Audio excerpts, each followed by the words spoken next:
Vamos começar já com um chamado lá de Brasília. Olha só, o julgamento que pode cassar o mandato do senador Sérgio Moro foi retomado agora à tarde, mas já foi suspenso outra vez. Vamos acionar a Janaína Camelo, ela que está acompanhando direto lá da capital federal o desenrolar desse julgamento. Parecia que era hoje, mas não foi, né, Janaína? Mais alguns dias para a gente ter a definição do futuro do senador, não é isso? Boa tarde, bem-vinda. Muito boa tarde, Brau. Boa tarde a todos que nos assistem. Exatamente, não vai ser hoje, vai demorar mais um pouquinho ainda.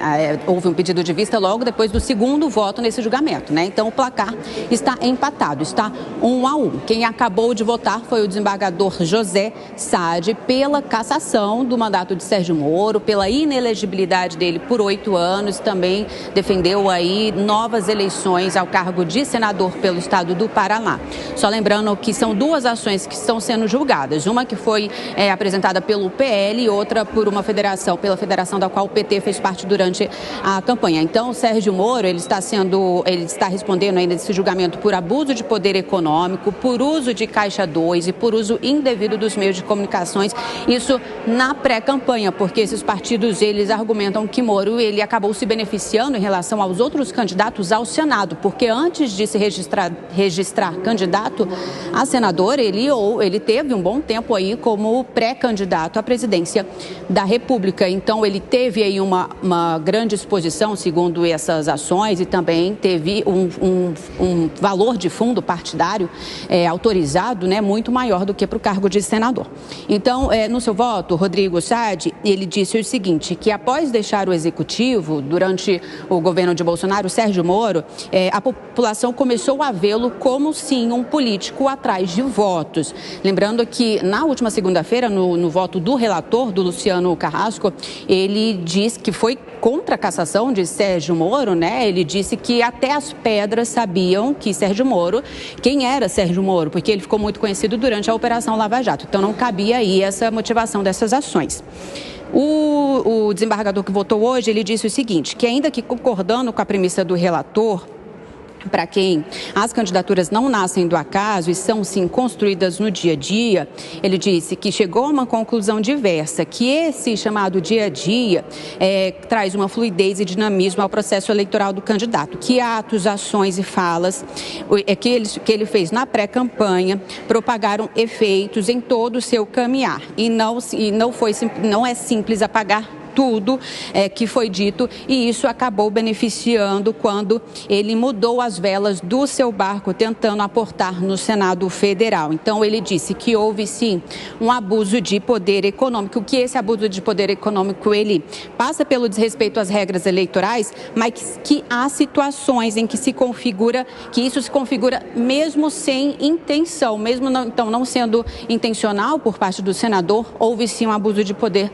econômico, segundo o desembargador. Ele disse também que se tem de concreto, então, que até as eleições ele acabou gastando muito mais em recursos que os demais candidatos que disputaram com ele a vaga única no Senado.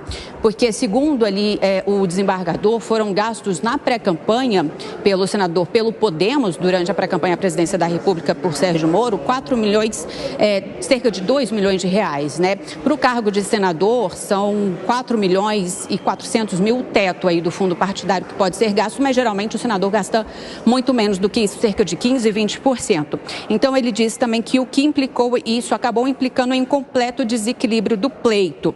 Então, segundo ele, houve quebra da isonomia do pleito, comprometendo a sua lisura e legitimidade, de modo que deve ser reconhecida a prática de abuso de poder econômico, uma vez que foram comprovadamente feitas condutas aptas a caracterizá-lo. E aí, depois desse voto dele, não foi um voto tão extenso como o voto do relator na última segunda-feira, foi a vez da desembargadora Cláudia Cristina Cristofani votar. Mas aí ela acabou decidindo por pedir vistas desse processo, disse que volta com o seu voto na próxima segunda-feira, dia 8. E ela justificou o seguinte, Brau, que não é aquela decisão que um CEO de uma empresa faz, vertical, instantânea, que começa e termina hoje.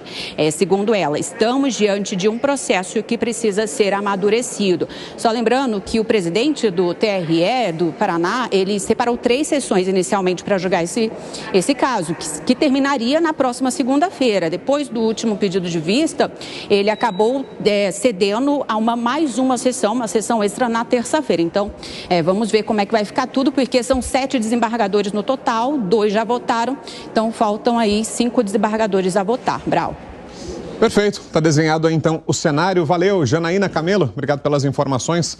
Bom trabalho. Até já. Vamos lá analisar, então, essa situação de momento, essa parcial do julgamento, como a Janaína muito bem explicou para a gente, tudo empatado por enquanto, 1-1. E tivemos, né, Dávila, agora a primeira divergência, né? O voto contrário, tinha o primeiro voto do relator pela não cassação do mandato, agora o voto favorável à cassação. Com esse entendimento que a Janaína explicou, né, de que o Moro teria se beneficiado daquele período que ele ficou como pré-candidato a presidente. Depois resolveu concorrer ao Senado, mas que teve uma vantagem em relação aos adversários por essa exposição e acesso a dinheiro maior que teve enquanto planejava concorrer à presidência. O que você achou desse entendimento, Dávila? Achei péssimo esse entendimento, porque mostra mais uma vez, usando o Tribunal Regional Eleitoral, que devia julgar uma coisa absolutamente técnica, que é a utilização ou não de abuso de recursos na campanha, para fazer uma interpretação absolutamente política. Isso mostra um contraste gigantesco com o voto do relator do projeto, do processo, que mostra claramente, por meios técnicos, que não houve abuso de poder e que é um erro crasso somar todo o dinheiro gasto, tanto na campanha presidencial como depois na campanha do Senado, como se isso fosse uma estratégia desde o início planejada para que Moro saísse candidato ao Senado. E veja a argumentação do desembargador, mesmo que não fosse intencional, só de ele ter participado da campanha presidencial, isso já mostra abuso de poder econômico. Isso é um absurdo. Onde é que está a legalidade disso? Onde é que tem uma lei que diz que isso é irregular, que isso é ilegal? É uma coisa absurda. Então, assim, de novo, não podemos deixar politizar o poder judiciário. Isso é um desastre para a democracia, isso aumenta a insegurança jurídica no Brasil e isso sim é uma forma daqueles que não tiveram voto de caçar o direito daqueles que tiveram voto e foram escolhidos pela população.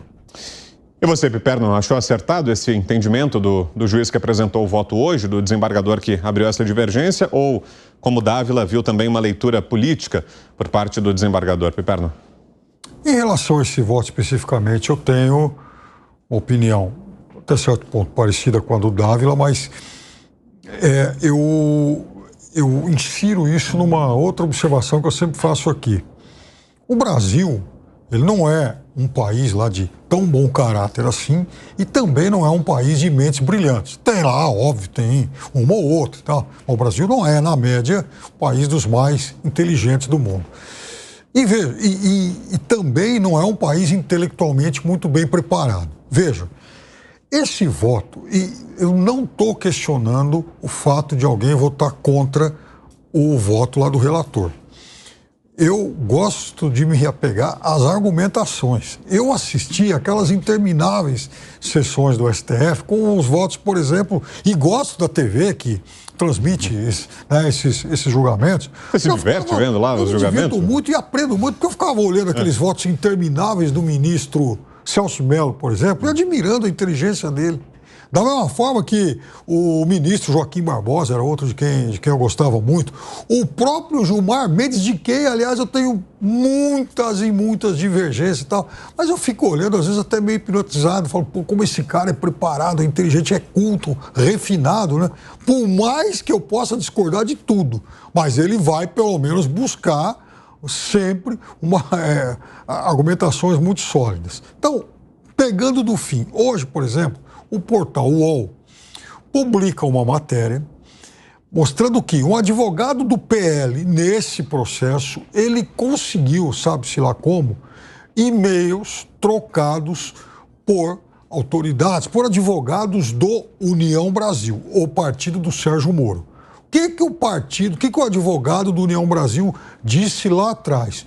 Olha, cuidado, porque esses gastos podem ser interpretados como abusivos. Então, ele faz esse alerta, o advogado do PL tem acesso a esse e-mail e acaba anexando isso à denúncia. Muito bem. Em momento algum eu ouvi falar sobre isso. E esse é digamos, um argumento sólido para quem quer contestar os gastos lá do hoje senador Sérgio Moro. Então, é uma crítica objetiva de alguém do partido dele. Agora, veja, alguém se apegar a uma pré-candidatura frustrada por um outro partido para fazer ilações de que isso seria uma forma de promover uma marca já sobejamente conhecida por todo o eleitor daquela região, isso é um absurdo intelectual.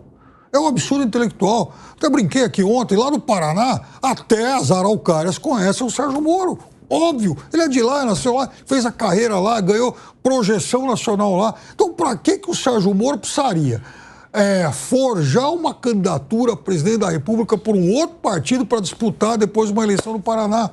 Essa é a parte abusiva e intelectualmente burra da acusação. Vai no e-mail lá do cara, do advogado lá do União Brasil, conteste esses gastos. Então, eventuais indícios de caixa 2. Isso é possível numa campanha eleitoral, mas não um argumento tão estapafúrdio e intelectualmente pobre como é esse. Para você, Gani, é isso? Uma interpretação elástica demais, talvez até subjetiva, e fazendo um paralelo com outro personagem influente da Lava Jato, o Deltan Dallagnol, ele também teve o mandato cassado numa interpretação ali que era bastante questionável, que muita gente fez oposição, que ele teria se antecipado para não sofrer o processo interno do Ministério Público, mas ele estaria antevendo, então não dá para dizer, julgar intenções, só fatos, enfim. Você acha que esse caso do Sérgio Moro se enquadra mais ou menos na mesma prateleira? Se enquadra sim, principalmente por esse voto que a gente viu no dia de hoje. Eu sigo aqui o voto do relator Dávila. Não faz o menor sentido. O Sérgio Moro era uma figura nacionalmente conhecida. Ele ganhou essa notoriedade por conta da Operação Lava Jato. Ele foi ali o grande juiz da Operação Lava Jato, que colocou aí uma série de empresários, de políticos, de corruptos, enfim, na cadeia. Então ele já era uma figura nacionalmente conhecida, o que dirá no estado dele, no estado do Paraná. Então não se sustenta essa tese de que ele precisaria do trampolim da candidatura da presidência da República para daí se tornar conhecido no Paraná. Isso não faz sentido. Em relação ao que o Piperno trouxe, Brau, quanto a uma cifra, veja, esse é um grande problema, porque não existe um número. E o desembargador Carrasco, ele foi brilhante na exposição dele, falou, bom, não há um número para definir o que é abuso de poder econômico. Portanto, PT e PL apresentem esse número. Pergunte se o PT e o PL apresentaram esse número. Você diz, por exemplo, o valor de uma candidatura. Qual que é o valor? Quanto custa para ser candidato? Quanto custa, exatamente. Para dizer se está gastando muito ou gastando pouco. E até porque uma parte considerável do gasto veio enquanto ele era candidato à presidência e justificava aqueles gastos. Por quê? Porque ele precisava de segurança pessoal. Ele é um alvo do PCC, ele é um alvo de muitos empresários, de muitos políticos que querem uma vingança em relação ao Moro. Por muito menos no Brasil, se mata por muito menos, né? Se mata promotores, juízes, por muito menos. Imagine o caso de Sérgio Moro. Então era, sim, justificável aqueles gastos dele.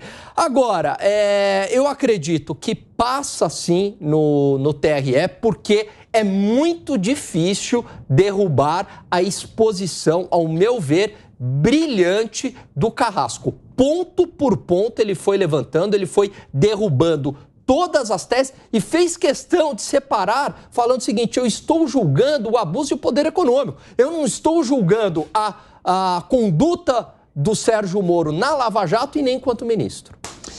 E, Segré, será que para além de toda essa discussão legal, jurídica, pesa também o componente político, a figura de Sérgio Moro, quem é o senador, o histórico dele, enfim, tudo isso acaba sendo levado de forma direta ou indireta aos tribunais? Acaba pesando também, Segré? Vitor, para mim é o ponto fundamental, tanto do Deltan Dallagnol quanto do Sérgio Moro. E vou dar um exemplo. Teve um outro caso, que foi um pré-candidato à presidência da República, Eduardo Leite, no Rio Grande do Sul. Depois ele foi para governador e ganhou. A pergunta é, por que se teve outro candidato à presidência da República, ou pré-candidato, não tem uma denúncia exatamente igual pelo poder econômico que poderia ter abusado? Se teve uma pré-campanha, não era tão conhecido quanto Moro. Gente, desculpa, todo mundo sabe quem é Sérgio Moro. Não precisava de pré-candidatura nenhuma para isso. E aí você vê esse composto político, o conteúdo político, em que você observa que o desembargador que hoje votou a favor, coincidentemente, isso não quer dizer que tenha sido por isso, mas coincidentemente foi o último a entrar, indicado por uma questão constitucional pelo presidente da República. Presidente que numa entrevista mencionou que o seu objetivo era ferrar, não utilizou essa palavra, ao Sérgio Moro. Então você, quando amarra as pontas, você dá a suposição, mesmo que não seja, mas muita gente, e me incluo, de colocar, peraí, é um tema técnico ou um tema político? Porque se é um tema técnico, judicialmente técnico, a resposta do relator não teve furo por lugar nenhum. Então, por que alguém interpretaria de uma forma tão ao outro lado, sem a justificativa? Ou seja, eu esperava que se um desembargador qualquer, e espero ainda isso, for contrário ao relator, possa justificar os erros do relator nesse informe. E aí tudo bem, entenderia, olha, aqui errou, então, maravilha.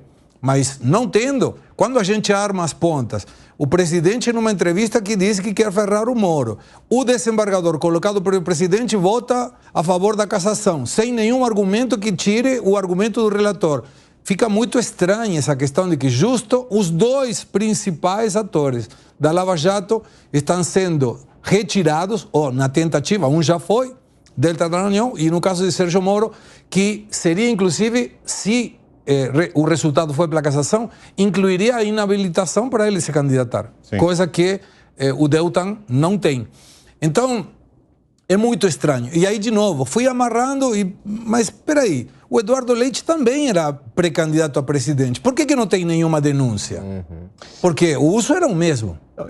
Diga, Dávila. Isso não existe. Essa interpretação é acabar com a política. Porque, por exemplo, uma pessoa é deputado federal. Aí ele vai querer disputar o governo ou o Senado. Aí, com essa interpretação esdrúxula, vai dizer que não, ele foi deputado federal porque ele já estava planejando a campanha para o Senado ou para o governo de um estado. Mas isso é um absurdo, isso é da natureza do jogo político. Então, este voto descabido mostra duas coisas. O que é um voto técnico atrelado à lei, o cumprimento da lei e da acusação, que é justamente se Sérgio Moro extrapolou ou não o limite do uso de recursos na sua campanha, e o outro uma interpretação absolutamente política. Isso só enfraquece a campanha e certamente, se um voto esdrúxulo desse passar, vai ter futuramente retaliação no Congresso Nacional, porque é óbvio que todo mundo é político, e político tem que caçar voto, e para caçar voto precisa ter notoriedade. Como é que você vai buscar voto um precedente, será que não? Sujeito oculto? Você conhece alguém que consegue se eleger sendo sujeito oculto? Não existe. Então, é algo assim estarrecedor ver um desembargador, dar um voto absolutamente político sem ter falado uma única vírgula de todo o processo conduzido pelo desembargador relator, que traz todos os pormenores explicando item por item. O outro desembargador jogou tudo isso na janela, na lata do lixo e colocou um voto absurdo. Então, gente, está na hora para nós acabarmos com a polarização no Brasil, que seria algo muito saudável, é principalmente o Poder Judiciário se descontaminar da politização e focar no cumprimento da lei. Se fizer isso, as instâncias do Poder Judiciário vai contribuir muito para esvaziar a polarização política. Agora, se o Poder Judiciário se torna o propulsor de ainda mais jogar lenha na fogueira e ser político, isso só vai piorar a condição da política no Brasil. E isso é muito ruim para o Estado Democrático de Direito, para as liberdades individuais e principalmente para o futuro da democracia no país. Bom, e nesse caso é bom lembrar que ainda tem a possibilidade de que o caso vá para Brasília, né? Vá para o TSE. Essa é a grande expectativa, né? Que o Tribunal Regional do Paraná decida, mas que haja recurso e o caso vá para o TSE. Pois não, Piperno? Só uma coisa, há um outro processo de cassação de senador tramitando aí, né? Do senador Jorge Seife, lá de Santa Catarina. E nesse caso, por exemplo, a acusação se baseia no fato de que ele fez campanha utilizando a rede de lojas de um importante empresário local e também o aparato de comunicação dessa empresa. Então, por exemplo, nesse caso, desde que isso seja evidentemente comprovado, parece uma grande possibilidade de que isso aconteça, então você teria a materialidade do fato. Ou seja, olha, o seu João usou a loja do seu Zé e a assessoria de imprensa dele, e isso não foi computado. E os aviões, isso não teria sido computado nos gastos de campanha. Então, ok, então aí você teria a materialidade do fato. Agora eu vou dar um outro exemplo que poderia hipoteticamente ocorrer. Imagina em 2026, Fernando Haddad chega e fala, eu vou ser candidato a presidente pelo PT. Aí lança a pré-candidatura dele. Aí, lá pelo meio do processo, o partido chega à conclusão de que não queremos o Haddad. Queremos, sei lá, a Gleisi. Aí o Haddad fala, tá bom, então eu vou disputar o Senado para São Paulo. São 2 vagas e tal, não sei o quê. Aí ele se elege. Como é que vai fazer? Esse caso do Moro vai ser usado como um precedente para alguém chegar daqui 2 anos e meio e falar assim, puxa vida, o Haddad se lançou pré-candidato a presidente só para tornar o nome dele mais popular para disputar o Senado. Aí ele vai dizer, não, mas pera lá, eu sou paulistano, já fui prefeito, candidato a um monte de coisa, então em São Paulo todo mundo me conhece, eu não preciso desse tipo de propaganda. Ah, não, matei o precedente lá atrás. Até para as eleições municipais, eventualmente, né? Em alguma cidade o cara tenta disputar a prefeitura, pela questão partidária não consegue, vai tentar ser vereador, e aí ele fica sujeito a esse entendimento também? Mas esse é um vício no Brasil, porque... Só um instantinho, Daniel, agora são 4h23. Vai lá. Não, porque tem essas questões aleatórias, no momento que você está tomando a decisão, você não tem muita clareza, acontecem fatos novos, mas tudo é analisado depois que o tempo passa e numa grande teoria da conspiração, né? Parece que tudo tinha já um objetivo inicial e as coisas não são assim, a gente sabe, né? O mundo real, ele é muito mais difícil do que isso e você não controla todas as variáveis, né? Então essa análise, depois que o tempo passou e você vai tentando encaixar o roteiro e os personagens dentro do que aconteceu, não faz o menor sentido, que foi o voto, como o Dávila trouxe aqui, o voto do desembargador no dia de hoje.